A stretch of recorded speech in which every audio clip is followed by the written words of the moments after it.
7 de la mañana con 2 minutos y vamos a empezar con las noticias. Les invitamos para que continúen junto a nosotros. Al regreso les contamos que varias secretarías del municipio realizaron una inspección. Sí, empezamos contándoles que ayer se inauguró la Conferencia Sudamericana de Defensa en Quito, en la que participa, como lo vemos, pues la general Laura Richardson y otros miembros del Ejército de los Estados Unidos, y donde uno de los temas principales a tratar es esta cooperación, el poder compartir estrategias para hacer lucha contra el narcotráfico.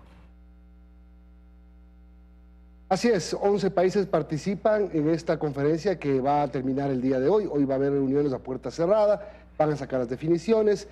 Dentro de esta reunión, ayer la general Laura Richardson hizo unas declaraciones explosivas contra China. Dijo que China es responsable de dañar el medio ambiente en la región con sus megaproyectos, y también se refirió al tema de los barcos pesqueros. Mereció un comunicado de la Embajada China en la noche de ayer. Sí, resaltó la preocupación que genera el hecho de que todos los años, por ejemplo, vengan esas flotas pesqueras muy cerca de la Reserva Marina de Galápagos. Se vuelve cada vez más urgente encontrar mecanismos de cooperación eficaces, no solamente ante las amenazas externas a la paz del continente, sino de manera especial ante el embate del narcotráfico, las organizaciones criminales transnacionales y la subversión. Por ejemplo, una cooperación permanente que permita el intercambio de información sensible en tiempo real para mejorar las capacidades de nuestros ejércitos. Creemos en la necesidad de optimizar los sistemas de intercambio de información frente a estos temas y trazar una estrategia regional de seguridad. Las organizaciones criminales expanden los tentáculos de la violencia y la corrupción alrededor de la región. China está causando también daño a nuestra región. Muchos de los megaproyectos financiados por la China están contaminando las aguas y desestabilizando los ecosistemas. Todos los años, 350 embarcaciones chinas operan cerca de las Galápagos.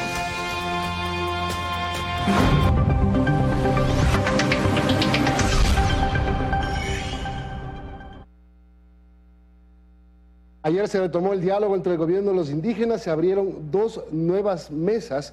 Con ello se marca este nuevo periodo que va hasta octubre para el consenso que se busca entre los dos sectores.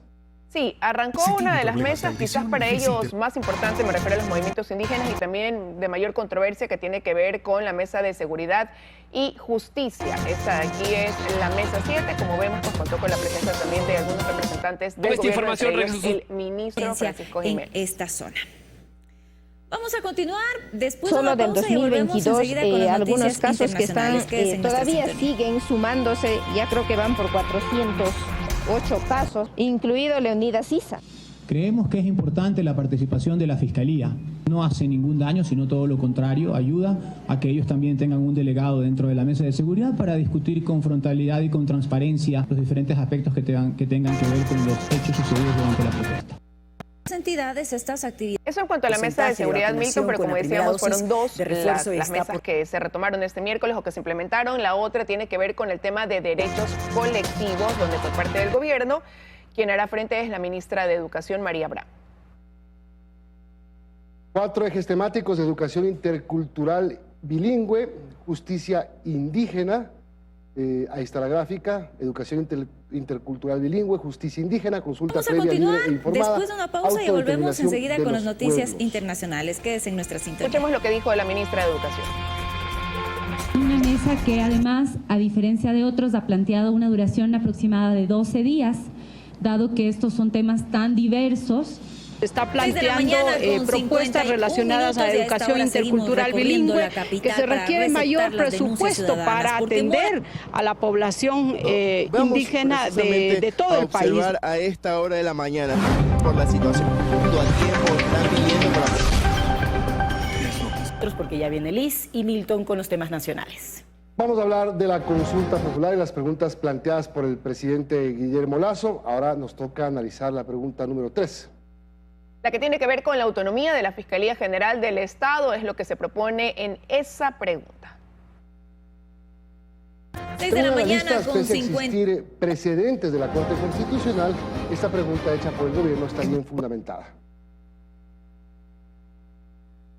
¿Está usted de acuerdo con garantizar la autonomía de la Fiscalía General del Estado para que ésta seleccione, evalúe, ascienda, capacite y sancione a los servidores que la conforman a través de un Consejo Fiscal enmendando la Constitución? Dice la pregunta 3. La discusión constitucional en torno a esta pregunta está en si esto se lo puede hacer vía enmienda, como propone el gobierno, o vía reforma parcial, como propuso el año pasado una iniciativa ciudadana.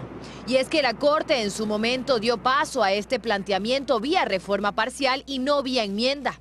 Pero explica Pablo Alarcón que lo que propone el presidente es distinto y no alteraría la estructura del Estado. En este caso no se procura, y lo dice el proponente en los anexos, que salga de la función judicial, sino que sea autónomo del Consejo de la Judicatura, que eso es distinto, es decir, sigue siendo parte de la función judicial. Antes se proponía sacar a la Fiscalía de la función judicial, esta vez no. Solo se plantea que se trasladen competencias de la Judicatura hacia la Fiscalía. Aunque también se propone que se cree un Consejo Fiscal, y esto último sí podría generar problemas en la Corte, pues podría ser asumido como una alteración a la estructura de la Constitución. Lo aún más triste, reflexiona Alarcón, es que el gobierno plantee esto sin la coordinación de la Fiscalía, como dejó ver la fiscal general en un comunicado, donde cuestiona precisamente la creación del Consejo Fiscal para evaluar a los fiscales. Según los anexos, se plantea enmendar el artículo 181 de la Constitución para restarle esta competencia a la Judicatura y agregar un artículo que defina al Consejo Fiscal como el órgano de selección, evaluación, ascenso y sanción de fiscales. El Consejo Fiscal se conformaría por 7 miembros designados por él o la Fiscal General del Estado. Dayana Monroy, 24 horas.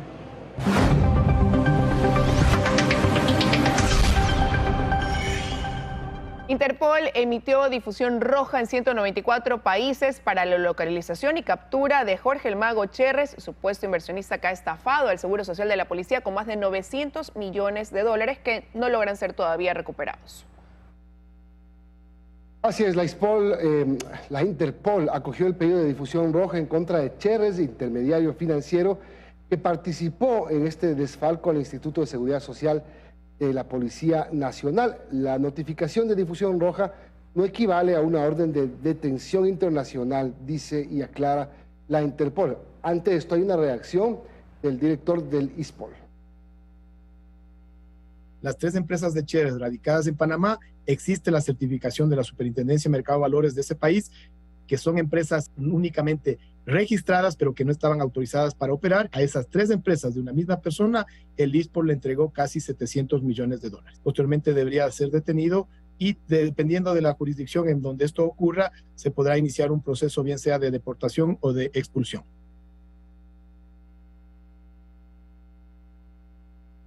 A propósito, Liz y amigos, Carlos González, juez de la Corte Provincial del Guayas, que afronta un proceso por error inexcusable, integró los tribunales que esta semana resolvieron contra el Estado y el ISPOL en los casos Isaías y Citadel. Sí, hace casi 2 meses la Corte Constitucional declaró la falta cometida por este magistrado. El 20 de julio pasado, la Corte Constitucional declaró que Carlos Alberto González y otros 2 magistrados de la Corte Provincial del Guayas incurrieron en error inexcusable. La decisión se tomó luego de que la Corporación Financiera Nacional presentara una acción de protección contra los 3 jueces, que en 2020 ratificaron una sentencia de primera instancia que les impedía ejercer su facultad coactiva contra una firma deudora.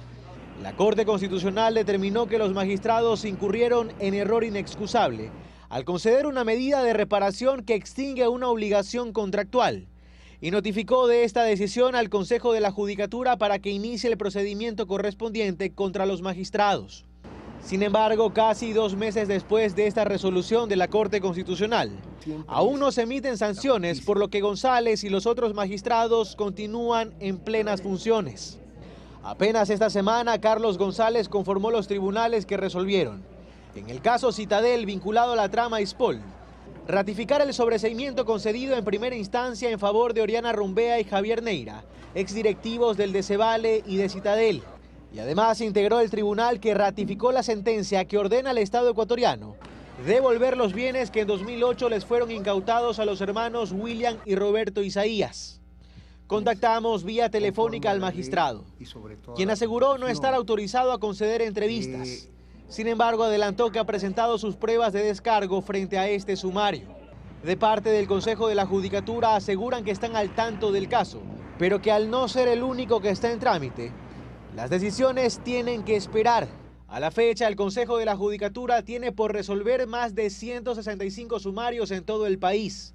Cada expediente tiene un tiempo de prescripción de 1 año, por lo que, indiferente de las sanciones temporales que se puedan emitir, se da prioridad a los que están a punto de prescribir. En este caso en particular, desde la declaración de error inexcusable hasta la fecha, han pasado más de 50 días. En Guayaquil, Carlos Acoto, 24 horas. 7:13 de la mañana, momento de irnos a una pausa. 7:18 de la mañana. Según el gobierno, más de 65,000 niños y madres gestantes están protegidas por el Estado y reciben servicios y bonos económicos para enfrentar la desnutrición crónica infantil. Actualmente 65,000 personas están ya dentro de este programa y el gobierno hizo la primera evaluación de este ambicioso plan que ojalá se concrete del presidente Lasso de bajar 6 puntos porcentuales hasta el final de su gobierno la desnutrición crónica infantil en el Ecuador. El gobierno hizo un balance de la gestión desplegada en el marco del programa Infancia con Futuro para disminuir la vergonzosa cifra de 1 de cada 3 niños con desnutrición crónica infantil.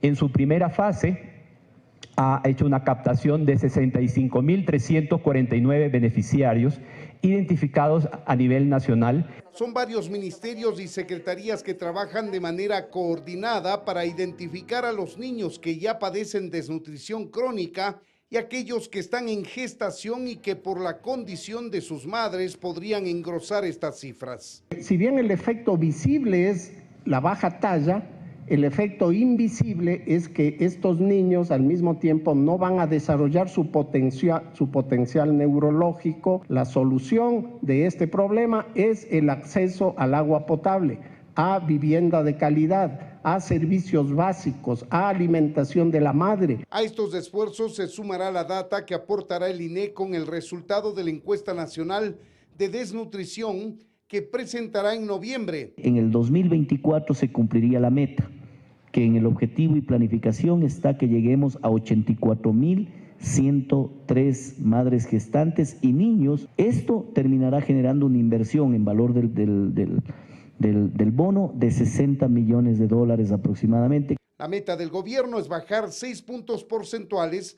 del actual 30% de desnutrición crónica infantil que se estima existe en el país hasta finales del gobierno. En Quito, Freddy Paredes, 24 horas. 7:20, entre el 17 y el 25 de septiembre, el Ministerio de Salud activará 2 nuevas mingas por la vacunación anti-COVID. Esto se debe, Milton y amigos, a que 8 provincias del país aún tienen un índice de vacunación por debajo del 51%, ¿no? Y estas mingas van a ser específicamente 17 y 18 de septiembre y 24 y 25 del mismo mes, con 1.900 centros de salud habilitados para esto, 200 puntos de vacunación es lo que dijeron ayer las autoridades.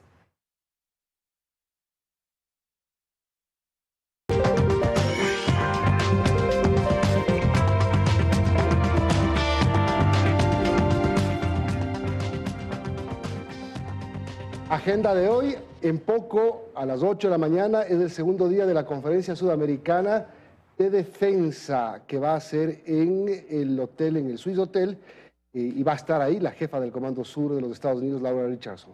A las 8:30 de la mañana se prevé la reinstalación de las mesas de diálogo entre el gobierno nacional y el sector indígena. Son las mesas 6 de derechos colectivos y la mesa 7 de seguridad, justicia y también derechos, evento que se realiza pues en la conferencia episcopal. A las 9 habrá una rueda de prensa por los 5 años del acuerdo comercial entre la Unión Europea y el Ecuador. Estarán autoridades del Ministerio de Producción, del Ministerio de Relaciones Exteriores, de FedExport, el embajador de la Unión Europea en el Ecuador y embajadores de la Unión Europea acreditados en nuestro país. Será la plataforma gubernamental de gestión financiera. A las 11 de la mañana, algo también importante, el vicepresidente de la República, Alfredo Borrero, va a participar en la firma del acuerdo de pago de esa deuda que mantiene el gobierno con el IES. Esto va a ser en la vicepresidencia. Bernal, reportada. 7:25. 24 horas. 7:31 de la mañana, ya nos acompaña el ministro del Interior, general Patricio Carrillo. Gracias por estar con nosotros, ministro. Buenos días. Empiezo preguntando. Buenos días. Y además... buenos días, Liz. Buenos días, Milton. Un saludo a todas las personas que nos escuchan esta mañana. Buenos días, ministro. Gracias por estar con nosotros. Bienvenido. Ministro, empiezo preguntándole por el tema que genera preocupación en el país, que ha concitado una campaña de búsqueda, y es sobre la desaparición de María Belén Bernal, cuya familia dice que la última vez que tuvo contacto con ella fue el domingo, cuando ella ingresó a la escuela de la policía a reunirse con su esposo, y desde ahí no saben nada acerca de su paradero. Quizás, ¿qué información tiene la policía una vez que esa fue la última vez que se supo de ella? Buenos días, Liz. Gracias por esta aclaración. Efectivamente, la Fiscalía y la Policía Nacional llegó a tener conocimiento de la desaparición. Técnicamente está hasta este momento así la investigación.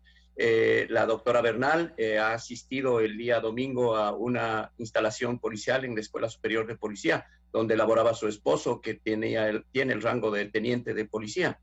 Luego de eso se han realizado varias investigaciones. Nosotros estamos al tanto. Ayer me contacté yo con doña Elizabeth, la mamá, le he informado también de cómo están las circunstancias. Nos solidarizamos muchísimo, estamos buscando toda la información posible. El sujeto fue sometido ya a la Administración de Justicia, rindió su versión. En la versión no ameritaba, según la Fiscalía, ninguna medida cautelar inicial, pero hasta el momento él también se encuentra prófugo de la justicia. Hemos realizado un bloque de búsqueda para localizarle a él y también localizar a la persona desaparecida.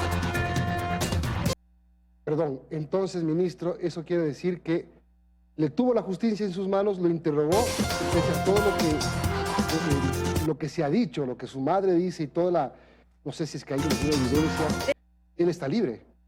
Rindió la versión, efectivamente, y luego de eso el proceso continúa. Se está ampliando las versiones a diferentes miembros de la Policía Nacional organizaron una feria de salud. Protocolos de seguridad en la escuela, todos los registros que existen. Hay mucha información que al momento yo ya no la puedo revelar por temas de indagación previa con Fiscalía, pero estamos adelantando. Tenemos una respuesta a las autoridades, vamos a estar pendientes para ver qué información nos proporcionan y a ver de quién específicamente es la competencia en esta zona.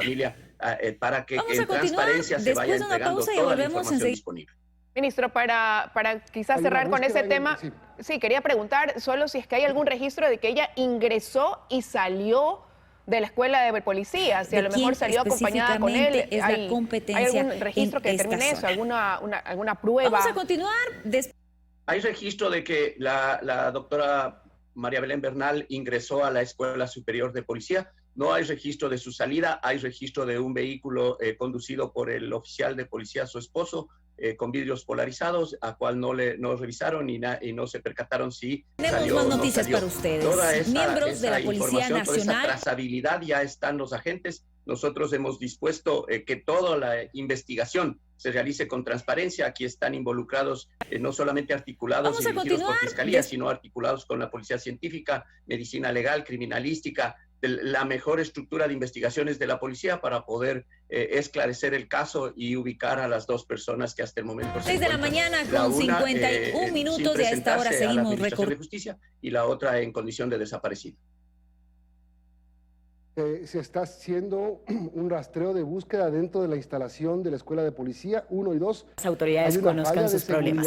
Les agradecemos, pero le pido que continúe junto a nosotros porque ya viene Liz y Milton con los temas nacionales. Efectivamente fue una falla de seguridad. Domingo aproximadamente a las 20 horas existe la salida por una puerta 48 91 34 3 y en el Instagram somos @24horas. Desde cualquier zona del Ecuador se puede comunicar con nosotros. Todos estos mecanismos en lo administrativo y en lo penal serán puestos a la Administración de Justicia misma.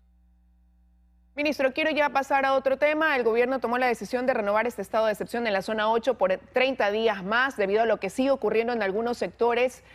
Básicamente en sectores específicos, ¿no? Ya las muertes violentas en esta zona sobrepasan las 1000 en lo que va del año. ¿Qué resultados ha dejado ese estado de excepción y qué esperan lograr en estos 30 días más? Mire, Liz, nosotros desde el primer día lo que manifestamos fue que había que contener esta escalada de violencia y con ese objetivo se adoptan las medidas y las capacidades de las que disponemos. Entre esas, indiscutiblemente, es un estado de excepción que hoy ha sido renovado por 30 días más. En el distrito metropolitano de Guayaquil y en algunas otras provincias de la costa ecuatoriana, esta tendencia exponencial de crecimiento se ha logrado contener. Eso no quiere decir que se han evitado, pero ya no sigue creciendo de la manera exponencial como estaba creciendo. Teníamos un crecimiento aproximadamente de 1 punto por mes y cuando empezamos el estado de excepción nos encontrábamos en alrededor de 5 y 6 muertes violentas diarias en algunos lugares. Adoptado la medida excepcional, se ha logrado mantener y sostener durante todo este tiempo en un promedio diario de 4.09 muertes violentas por día. En la ciudad de Guayaquil ha habido un traslado inclusive de la violencia. El sur de Guayaquil está mucho mejor controlado, ahora se ha volcado un poco hacia el sector de la Nueva Prosperina, hacia el sector del Progreso, donde se han casi duplicado nuevamente en esta fecha, pero se mantiene el promedio, que es para nosotros eso, cuidar un poco la tendencia que no siga creciendo, porque el escenario tendencial y el escenario crítico es que nosotros terminemos el año con más de 4.000 muertes violentas a nivel nacional y eso es lo que tratamos de contener. Este último trimestre del año y los 15 días que faltan de este mes, estamos direccionados hacia ese objetivo, garantizar la vida de los ecuatorianos, pero teniendo claro que en esta tendencia no se pueden cambiar y revertir de la noche a la mañana las realidades sociales que estamos viviendo. Hay un problema de economía todavía, hay un problema de empleo, hay un problema ligado a la presencia indiscutible de narcotráfico y por eso inclusive se han presentado algunas propuestas como una oportunidad para encontrar caminos frente a la inseguridad a través de la consulta popular. Y justamente le quiero preguntar sobre eso. Para evitarse estar declarando en excepción a cada rato, es parte del objetivo de la pregunta 1. Ahora, el tema de los militares, ministro. La droga entra por las fronteras, las armas entran por las fronteras están a cargo de los militares. Los piratas están en el mar, están en las riberas de los ríos, está a cargo de la Armada. El espacio aéreo por donde vuelan las avionetas está a cargo de la Fuerza Aérea Ecuatoriana. ¿Por qué querer distraer esa misión que tienen las Fuerzas Armadas? Uno puede decir, ni con eso pueden, peor en las calles. No, Milton, no es ese el fin. En realidad es justamente en estos espacios y en estos tiempos que ya se encuentran absolutamente mapeados, que Fuerzas Armadas ejerza una mejor acción y no solamente control CAMEX, es decir, un control de armas, municiones y explosivos o un control en el límite fronterizo. Es ya una articulación básicamente en la lucha contra el crimen organizado, contra el terrorismo, contra el narcotráfico. Recuerde que el Ecuador por primera vez en su historia republicana ha declarado como principal amenaza al narcotráfico y a todas estas economías ilegales derivadas de este negocio criminal de alta rentabilidad. Por consiguiente, el rol de Fuerzas Armadas no puede estar sujeto justamente en cada momento y en cada tiempo a un estado de excepción. La intencionalidad es que de manera complementaria lo pueda hacer directamente con articulación de la policía. Eso es lo que demanda la comunidad. Sin embargo, hemos presentado también y se ha trabajado una gran estrategia contra el narcotráfico que tiene que ver justamente con trasladar las capacidades a la frontera, con trasladar y potencializar las capacidades que tenemos para el control del espacio aéreo y del espacio marítimo. Las capacidades militares han sido reducidas en los últimos años y ahora esa es la visión que tiene el presidente de la República. También dando respuesta a la demanda de ciudadanos, se reclama permanentemente la participación de todos. Y finalmente, Milton, es lo que nosotros hemos planteado desde el inicio. Esta es una razón de Estado, este no es un problema únicamente de una institución o peor de los ciudadanos. Este es un fenómeno que nos convoca a la unión de todos. Hay que revisar qué está pasando en el sistema de soberanía y defensa y fortalecerlo, en el sistema de seguridad ciudadana con la policía, en la gestión de riesgos, en el sistema de rehabilitación social, en el sistema de justicia y con la coparticipación y la complementariedad inclusive de los gobiernos autónomos descentralizados. Ministro. Ahora más que nunca debemos estar unidos frente a este fenómeno. Pero y la vía pasa entonces por esta enmienda constitucional, porque muchos dirán también, bueno, se creó una Secretaría de Seguridad donde en su momento el titular dijo que se estaban articulando los planes de cada una de estas instituciones, incluidas policía, incluidos militares, para poder elaborar una estrategia conjunta, claro, cada uno desde su aporte, pero finalmente un trabajo conjunto para hacer frente al crimen organizado y al narcotráfico. Sí, Liz, pero ¿cuáles son las diferencias ahora? El tema es que nosotros podamos todas las capacidades de inteligencia, de investigación y de operatividad que tiene el Estado ecuatoriano puedan centrarse en el mismo objetivo. El escenario de no aprobarse la participación de Fuerzas Armadas ante algo absolutamente delimitado, que no es enfrentar delito común o que no es enfrentar el delito cotidiano de la calle, que es enfrentar un fenómeno gravísimo de cooptación y de deterioro permanente al tejido social, que es el terrorismo y el narcotráfico. Entonces, en ese sentido, lo que queremos es solucionar un problema de los ecuatorianos, no un problema que pueda tener el gobierno en su gestión. Es un problema básicamente que ha afectado a muchos países y que en esta lucha se hace necesaria desde un adecuado sistema de inteligencia, fundamentalmente, Milton y Liz. Ministro, ¿qué le dice usted al sector político de la Asamblea Nacional que lo quiere enjuiciar y destituir políticamente? Bueno, nosotros vivimos una democracia. Yo lo único que le puedo decir a la sociedad ecuatoriana, más que al grupo político de la Asamblea Nacional, es que las personas no somos trascendentes. Lo que hay es que potencializar las capacidades que tiene el Estado ecuatoriano para una lucha frontal contra el enemigo, que no somos quienes estamos ahora en una posición de autoridad o dirigiendo una política pública, en el caso mío de seguridad ciudadana. Aquí el enemigo es verdaderamente el narcotráfico, esta economía ilegal, es todos estos mecanismos que dan violencia, que generan violencia, y que dan poder a determinados actores. Yo creo que lo que está atrás de mi juicio político, y lo digo con sinceridad, Milton, al Ecuador, no es las jornadas de junio, esos son pretextos. Aquí atrás hay mucha gente que está relacionada con ese latrocinio que le hicieron al Instituto de Seguridad Social con el robo de 950 millones de dólares. Aquí atrás está mucha gente que se siente afectada porque cada vez que nosotros llamamos a un comité para la lucha contra la minería ilegal, al siguiente día ya estamos siendo convocados a alguna comisión de la Asamblea, estamos permanentemente llamados a los procesos de fiscalización. Por consiguiente, yo creo que el Ecuador en su sabiduría entiende perfectamente lo que está sucediendo. Nosotros tenemos que responder democráticamente a las fiscalizaciones que sean necesarias, pero más allá de eso, lo que se necesita es que verdaderamente dialoguemos sobre el real problema que enfrenta el Ecuador por la presencia del crimen organizado ya en nuestro tejido social, que es lo que más se está deteriorando. En ese sentido está clara su postura. Ministro, quiero preguntarle también cómo avanza esta contratación de 50 servidores a escala nacional que usted informó para solucionar los problemas de migración que se originan sobre todo aquí en Guayaquil. No se termina de solucionar esa situación pese a que el mismo presidente le encargó a usted se tome en cartas en el asunto. Los problemas persisten.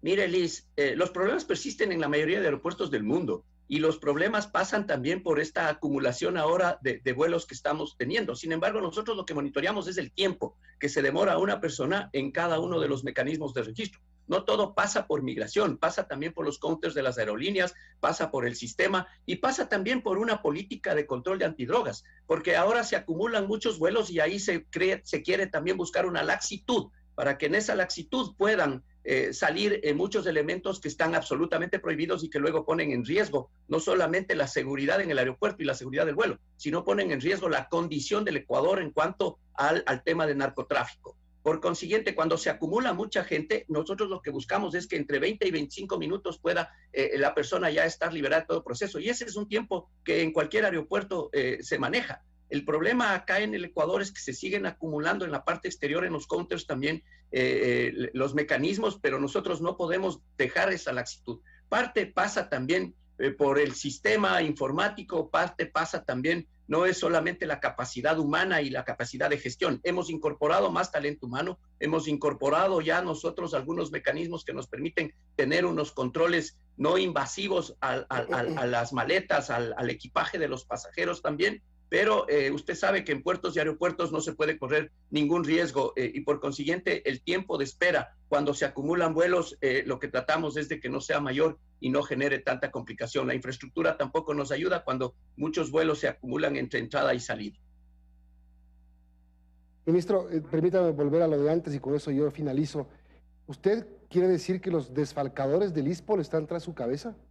No solamente ellos, Milton, yo digo también, cuando nosotros estamos trabajando con aduanas en el tema de escáneres, también aparecen estos mecanismos. Aquí hay mucho interés, digamos, en cambiar posiciones y simplemente va por ahí. Yo soy un jubilado de la Policía Nacional que podría estar perfectamente en mi casa descansando sin tanta amenaza, Milton, pero lo único que se les pide es que permitan trabajar y que permitan ejercer las acciones. En el corto plazo no vamos a cambiar una realidad y eso el Ecuador debe tener claridad. El cortoplacismo en temas de seguridad no sirve porque se toman decisiones equivocadas y hay un dispendio innecesario de recursos. Aquí hay que trabajar en una política de mediano y largo plazo que cambie culturalmente. Mire, mucho se habla de que vivimos una década anterior de extrema seguridad, cuando en menos de 6 meses cambia la cultura y nos transformamos en violentos. Eso habla más bien de la autorregulación que hubo antes y que hoy está permitiendo que se desborde en función de un recambio político. Si queremos seguir así como sociedad, pues bueno, adelante, este es un tema democrático, sin embargo, a nosotros nos corresponde dejar absoluta claridad de lo que estamos haciendo también. Ministro, queremos agradecerle que nos haya acompañado esta mañana aquí en 24 horas. Que tenga un buen día. Gracias, Liz, gracias, Milton. Un saludo a los ecuatorianos. Buenos días. Buen día. 7:49, saludamos a Ismael Quintana, abogado constitucionalista. Doctor Quintana, gracias por acompañarnos. La consulta popular, de las 8, ¿cuántas cree que pase? Así de, vamos de una. Buenos días, Milton, un abrazo para quienes nos están mirando y escuchando. Hay preguntas que yo podría decir que son importantes, debatibles y sobre las cuales probablemente la Corte ya ha dado luz de cuál es la vía a seguir, ¿no es cierto? El tema del Consejo de Participación Ciudadana, la pregunta relativa a la extradición, aunque pudiese ser debatible en la Corte, y lo relativo a la Fiscalía General del Estado, creo que son el corazón de la consulta. Pero de ahí lo que le interesa de fondo al gobierno. Efectivamente. Pero de ahí hay otras preguntas que yo diría son relleno constitucional, maquillaje, y que posiblemente van a ser calificadas por la Corte, pero no van a tener una incidencia en beneficio no solo de la ciudadanía, sino también en profundos cambios constitucionales. Es más, hay preguntas ahí que ni siquiera requieren modificación constitucional. Las dos últimas relativas al medio ambiente son preguntas que francamente incluso leyendo los anexos no se entiende, porque el tema de la protección de los recursos naturales ya está prevista en el artículo 405 de la Constitución. Entonces, no entiendo a qué quiere ir el presidente con esas preguntas, que aunque fuesen calificadas no surten ningún efecto. Lo propio con la pregunta relativa a los movimientos políticos, es una pregunta que ya está en la Ley Orgánica Electoral desde el año 2020, el artículo 322, la disposición transitoria séptima de la ley reformatoria a la ley electoral, ya establecen estas dos cuestiones,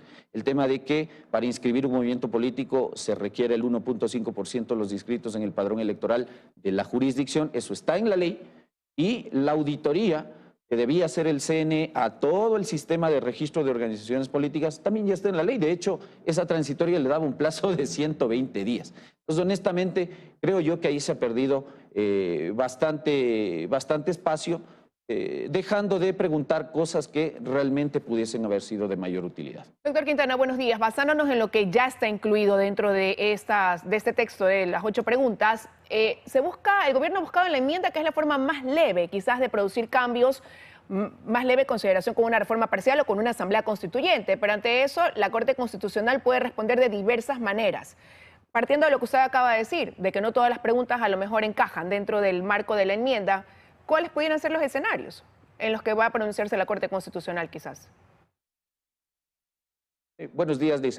A ver, hay cosas sobre las cuales uno podría anticipar sin tener una bola de cristal ni la capacidad de adivinar el futuro, pero basta leer los señalamientos de la Corte Constitucional que ya se han dado en temas previos. Por ejemplo, la polémica pregunta número 1 relativa al rol complementario de las Fuerzas Armadas, la Corte va a tener que entrar en una dicotomía porque la modificación al 158 de la Constitución ya fue permitida vía enmienda constitucional en el año 2014 por la Corte de ese entonces, la Corte correísta, pero declarada inconstitucional finalmente por la forma en el año 2018. Entonces, podríamos ir ahí allá un antecedente, pero la serie de dictámenes que la Corte actual ha dado en materia de estado de excepción, sumado a la declaratoria de inconstitucionalidad que se dio el año anterior al acuerdo ministerial que establecía que sin necesidad de estado de excepción Fuerzas Armadas complemente a Policía Nacional en tareas de seguridad interna, la Corte se bajó en 3 patadas de ese acuerdo ministerial,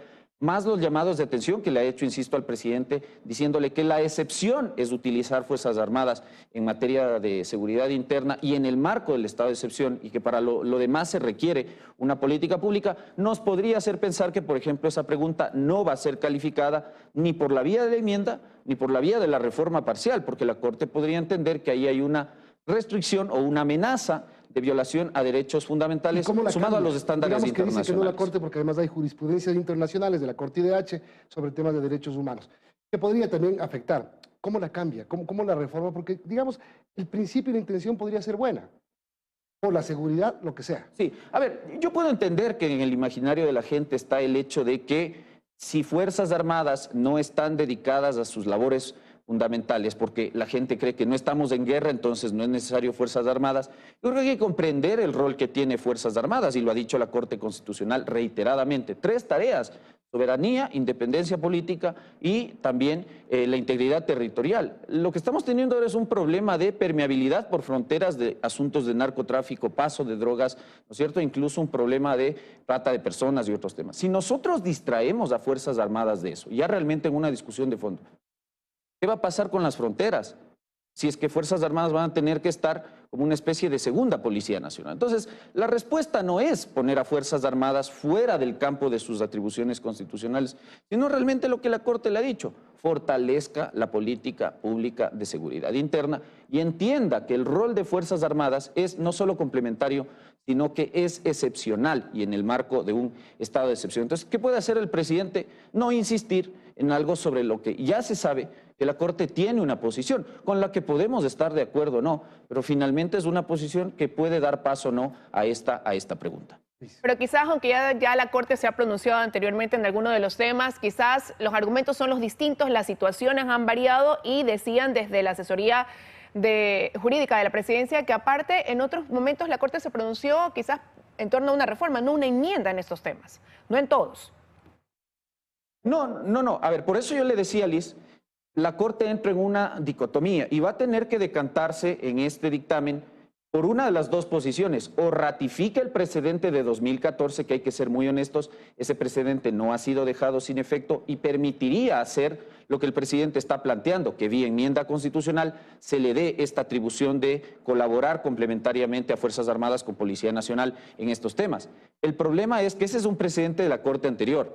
Y las posturas de la Corte actual en materia de estado de excepción y en este precedente que le digo, el 3320-IN/21, nos dejan ver claramente que posiblemente la Corte se va a ir por esta segunda posición y ni siquiera nos va a alcanzar la vía de la reforma parcial, porque ni la enmienda ni la reforma parcial sirven para hacer modificaciones constitucionales que impliquen posiblemente restringir derechos y garantías constitucionales. Pregunta 12, pregunta 2, ya me fui de más. Creo que es el 79 de la Constitución, que dice que los ecuatorianos tienen que ser juzgados en su país. ¿Cómo cambiamos eso? A ver, esa es una de las pocas preguntas que están bien elaboradas a mi juicio. Y creo yo que cumple no solo con la normatividad interna, sino con la normatividad internacional, porque finalmente el tema de la extradición es un instituto propio del derecho internacional. ¿Qué hay que hacer? Lo que está proponiendo el presidente: enmendar el 79 de la Constitución para abrir esta posibilidad de, en este caso de delitos de crimen transnacional, permitir la extradición de ecuatorianos. ¿No se va contra los derechos humanos? Ahí vamos a entrar en una discusión. Por eso le digo, mi posición es que yo no creo que la prohibición de extradición de ecuatorianos se trate realmente de un derecho fundamental. Más allá de que Ecuador tiene una larga tradición constitucional, al menos desde la Constitución del 46, la del 67, 78, 98 y la actual, de proscribir extraditar ciudadanos ecuatorianos a territorio extranjero. Evidentemente, en esos casos, el Ecuador tiene que juzgar a estas personas en territorio ecuatoriano al amparo de la legislación ecuatoriana. Eso es lo que tenemos ahora. Lo que el presidente está proponiendo no es abrir la puerta a una extradición total y para todos los delitos, sino establecer ciertas excepciones, y tal vez por ahí pudiese pasar el tamizaje de la Corte Constitucional. Ahora, sí hay que tener presente que uno está frente a una Corte que ha sido muy quisquillosa en el tema de restricción de derechos. Por ejemplo, cuando se le consultó sobre si era viable aumentar requisitos para la Asamblea Nacional, para acceder al cargo de asambleísta, la Corte estimó que en esos casos había regresión de derechos. Entonces, el riesgo que corre la pregunta, más allá de que a mi juicio, insisto, pudiese ser calificada, es que la Corte estimase que ahí hay un derecho de protección que pudiese estar siendo indebidamente restringido y que por esa razón no le califican también a la pregunta. Nos quedamos con más preguntas y ya le vamos a seguir invitando porque todavía tiene 20 días la Corte para... más se va a tomar. 7:58, tenemos que despedir, se nos fue el tiempo, lamentablemente, Lisa. Sí, nos quedamos todavía con algunas inquietudes, pero bueno, será hasta la próxima. Ya vienen las noticias de la comunidad.